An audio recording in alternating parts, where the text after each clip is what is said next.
No niin, terve taas. Ei ole tässä semmoista oikein mitään tähteellistä videon aihetta, mutta että tuli nyt eilen hyvä ystävä poikkeen tossa. Sillä oli kaverinsa pari sahaa mukana. Ja että viittikö vilasta. Tää 2040 Jonssi, niin että tosi huono lähteen käyntiin. No heti kun se tuli tohon, niin otin narusta kiinni ja se menee niinku tosta vetää, niin se menee niinku lomps. Elikkä kun tehdään nyt tällä. Kun nostat tosta noin, niin tästä sen niinku heti näkee, että ei ole rutistusta. Ajettu loppuun. Ja sitten se toinen uudempi Jonssi, niin vikaa kuulemma ei lähde käyntiin. No sekin selvisi siinä, niin tämä omistaja vähän turha innokkaasti plutkutteli sitä primeria aina. Niin kun eihän sitä tarvitse painaa, kun muutaman kerran silloin, kun se on ollut useamman kuukauden käyttämättä, että saa bensan kaasariin. Sitten kun bensa loppuu, sillä saa ajettua ylös sen bensa. Tämä on muuten aika siistin näköinen sinänsä, mutta että ei vaan kannata enää alkaa sylinteriä laittaa tämmöiseen.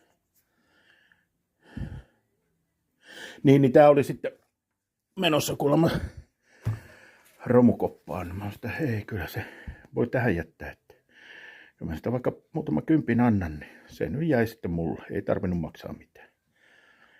Kyllä mä lupasin, että jos se tuorempi Jonssi tarvitsee säätää oikein kunnolla kesällä, niin tuo tähän näin, niin kyllä mä sen sitten säädän. Hyvin se tuntuikin jo kuvannutkin.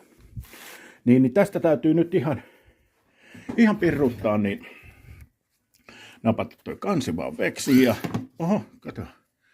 Sitten mitata puristuspaineet. Meinaa niin. Mitä vittua tää vetää kiinni päin? Noin ja katsotaan se.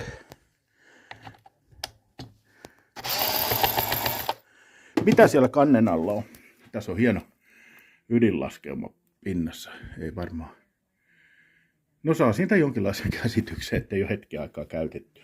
Ja se oli vielä aika mielenkiintoinen juttu, että se oli saanut tämän loppuaikoina käyntiin, kun se oli kuumailmapuhaltimella lämmittänyt sylinteriin. No joo.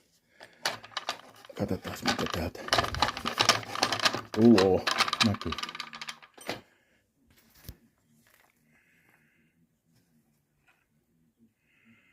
Aika lailla on kyllä tyhjää. Ei ole ihan pieneen aikaan saanut paineilmaa. On polttopuuhommissa kuollut, niin se on tommoista ohutta putua, mitä sieltä tulee.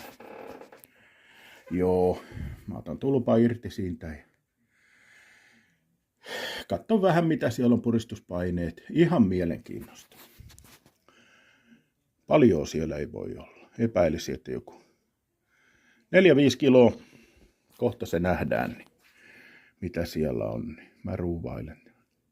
Noin paikoille ja nypin sitä. Niin katsotaan sitten tarkemmin. No joo.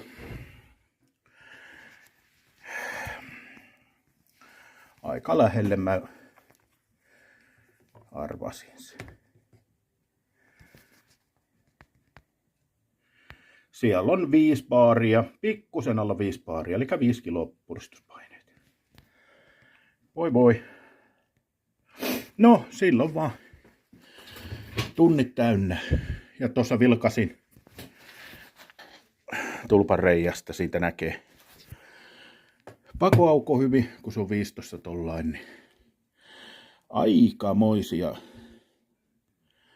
skraadeja oli, että oli vähän karstaa tullut männän ja sylinterin väliin, mutta että se on nyt tämmönen tapaus tämä. Joo.